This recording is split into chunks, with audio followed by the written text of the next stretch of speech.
My sister Iris always keeps using my bike and making it full of mud and dirt. Just because her. Listen, I'm just tired of you guys always fighting over the same old stuff. And I was wondering if I can get a dog. Absolutely not. You're not getting a dog. Please, Do you know how much effort it takes to take care of a dog? Hello everyone, today I'm going to be talking to you about active listening and how to become a good active listener. Now these tips and ideas are for parents using with their children, but you can also use it with your spouse, with your colleagues, with your friends, with your family members, because we all need the skill of being good active listeners. Active listening helps relationships, it transforms relationships, and it really helps people feel heard. And I think a lot of people don't realize how poor of a listener they really are, because they are in the habit of doing a lot of things such as interrupting, offering their own advice, jumping in with their own stories, and it becomes a conversation where that other person is not being heard. So I'm going to give you 3 tips on how to become a good active listener. Number 1, and this is hard, that is, do not interrupt. So when someone comes up to you in conversation, the first thing you want to do is put your device down, give them full attention, good eye contact, and then you got to zip it up and not talk. Let them talk. Ask them questions about what they're saying. Bring out those feelings, because feelings are really important. And just let them talk. There's going to come a time in the conversation, maybe towards the end, where you're going to be able to share your thoughts. But you know, when someone is talking to you, do not interrupt. Because when you interrupt, you're letting them know that what they're saying is not important. And now it's become about you and your story. And so a lot of people, when they're in conversation, they're already planning what they're going to say next. And so they're not fully listening, and then they tend to interrupt and not let that person finish their thought, finish their story. So it's really important that you do not interrupt and you let them express exactly what they want to express. Number 2, do not offer advice, solutions to their problems. Most of the time when people come to you to talk to you, they just want to be heard. They want support, they want acknowledgement, and they want someone to hear them out. They're not looking for someone to tell them that they're doing things wrong or a better way of doing things. That's not what they want. They want someone to fully hear them out. And so that means you're not going to jump in there with your own judgments. You're not going to jump in there and give them a solution. You're going to let them come up with their own solutions to their problems. And that is exactly what people do when they go to psychology and they sit down in that chair and they just talk, and the psychologist will ask them, so what do you think can be done to help solve this problem? What do you think are some steps you can take to fix this situation? And so as you do that, the person is able to give you feedback on what is the best way. And if they ask you for help and for advice, you can surely give it. Maybe there will be a point in the conversation towards the end where you can give some suggestions, but do not interrupt to offer advice. Let them come up with their own solutions to their problems. Really important.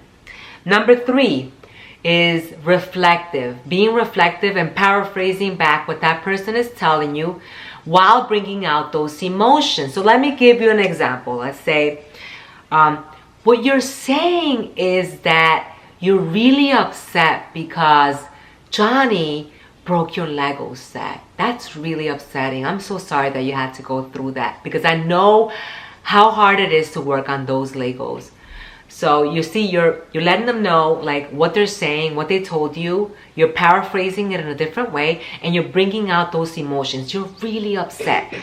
I see that you're angry because your brother took your doll from your room, and that's really upsetting you. And so again, you are sharing in a different way what they told you and bringing out those emotions.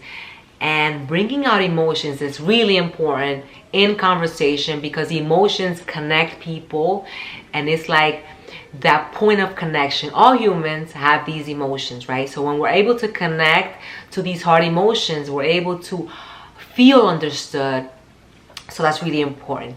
Okay, so now let's go over the 3 tips again. Don't interrupt, don't give advice, and paraphrase. Say back what that person told you, bringing out those emotions. Now I'm going to go ahead and bring my kids into the video and show you some really good scenarios to help you understand what a good listener looks like and what a poor listener looks like. All right, let's come on and get them in here. Mom, Hey. I wanted to ask you something. Mom, What's up? I've really been wanting a pet for a while, and I was wondering if I can get a dog. Absolutely But- not. You're not getting a dog. Please, Do you know how much effort it takes to take care of a dog? How many hours of exercise? I do. The potty training? But they. No, and they're destructive. They're destructive. I'm not getting a dog. But Mom, I really wanted one. You get to walk them and play fetch with them and bring them places. No. What about a fish, Jade? A fish, a lizard, something else? Those pets don't play with you, and fish have to stay in the water. You can play with your siblings. You have 3 sisters and a brother that you can play with.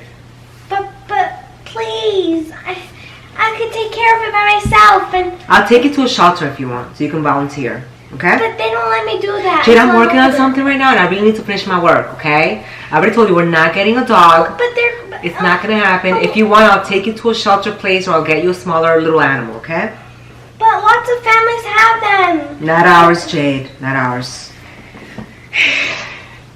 Hi, Mom. Hey, Jade, what's up? I was wondering if we can get a dog. I A really dog? want a pet. Wow. So why do you want to get a dog?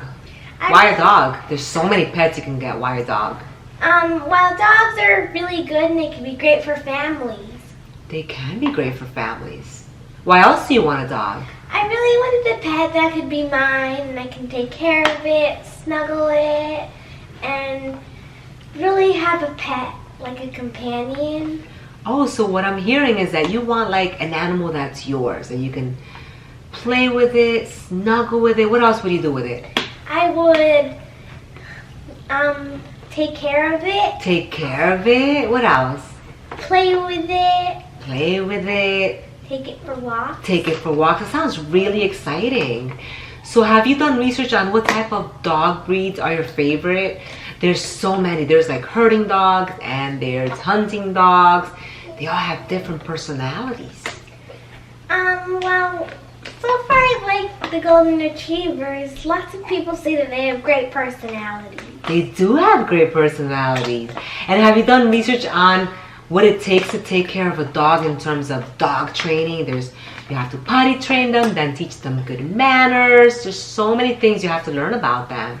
Well, I haven't done that much research yet, but I was hoping that you can help me do research. You want me to help you do the research? Sure, I can help you do that.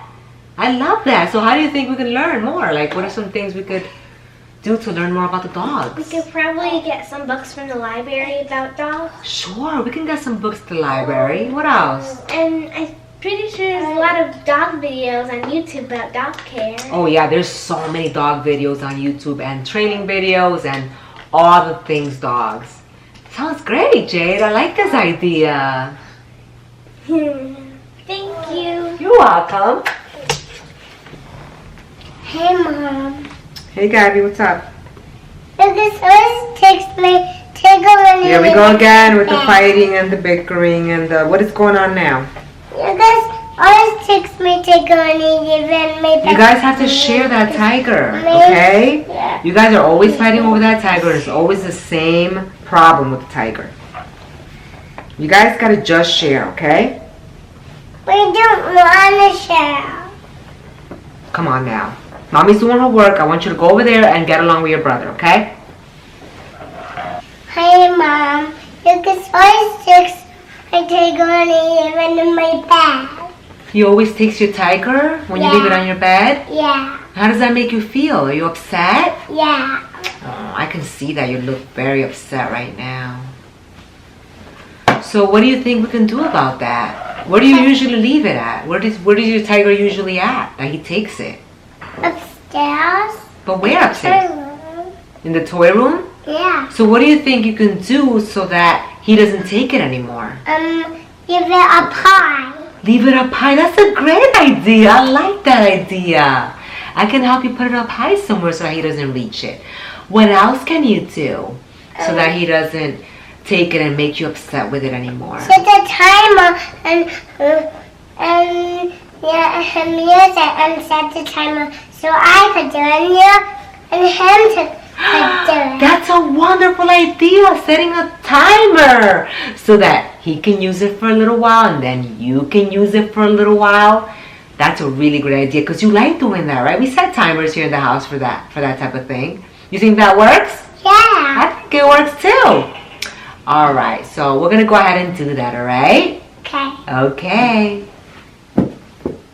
Mama, What's up, Iris? I don't really like going to dance anymore. It's too hard. Can I please stop?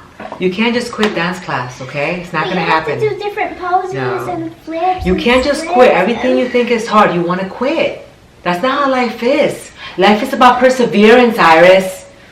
Can't just quit everything you think is hard. This is part of your homeschool that you're going to do an extracurricular, and I'm not going to have you quit dance. I'm not. Can I do something else like gymnastics? No, or you can't quit. You have to do it for a whole year at least. At least for a whole year. I've been doing it for months already and it's too hard. It's about perseverance, Iris. It's about doing hard things. Okay. Listen, I'm texting somebody right now. Please, we're not going to talk about this anymore.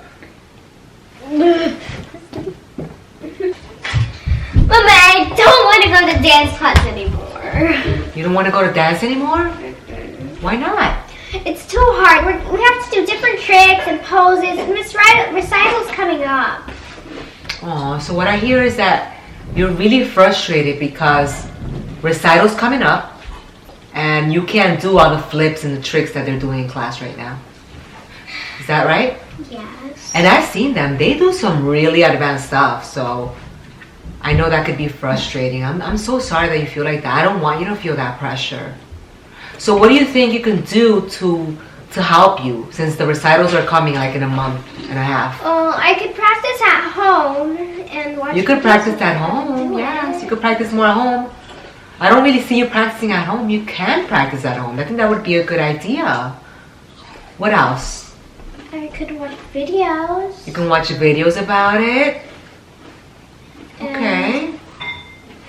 But if I can't do it anymore, I'm just gonna find a different class. All right. So you want to try a different class if you can't get better at it? Is that what you're saying to me? Yes. I understand you. So what you want to do is you want to try working at home first, right? Yes. But if you don't get better at it, you want to quit. You don't want to go anymore. Is that what you're saying to me? Yes. Well, I support you in that decision. And if even after practicing at home and doing your best, you still feel like you can't do the class, then I will go ahead and have you try out other classes that might be more of interest to you. How does that sound, sweetheart? Good. I want you to be happy. I don't want you to be upset. You know, I want you to be enjoying the classes that you're doing after school, okay, honey? Okay. I'm here for you. Give me a hug, baby. Mama, my sister Iris always keeps using my bike and making it full of mud and dirt just because her Listen, I'm bike just is tired of you guys always fighting over the same old stuff. Every day it's the same stuff. Fights, fights, and more fights. You guys need to learn how to get along. But It's part of life. Sharing is part of life. But I already told her to stop, and she keeps. You guys need to doing figure it out on your own. I'm not going to get involved in your fights. I'm not. Okay? You need to learn how to solve your own problems. When you go out into the real world, I'm not going to be there to solve your problems. But she just always uses it just because her bike has. Listen, a I'm doing some work right now. I don't want to hear it anymore. I really don't.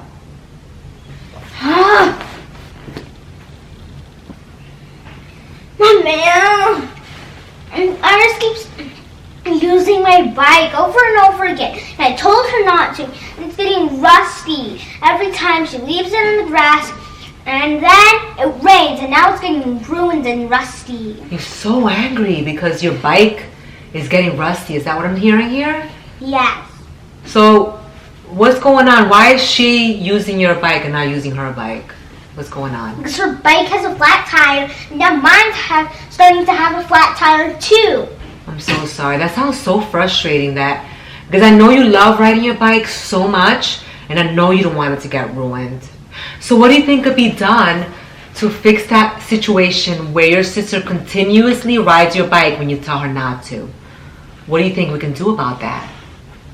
We could fill her bike's tire with air. So her bike has a flat tire right now? Is that Yeah. what it is? Is that why she keeps using your bike? Yes.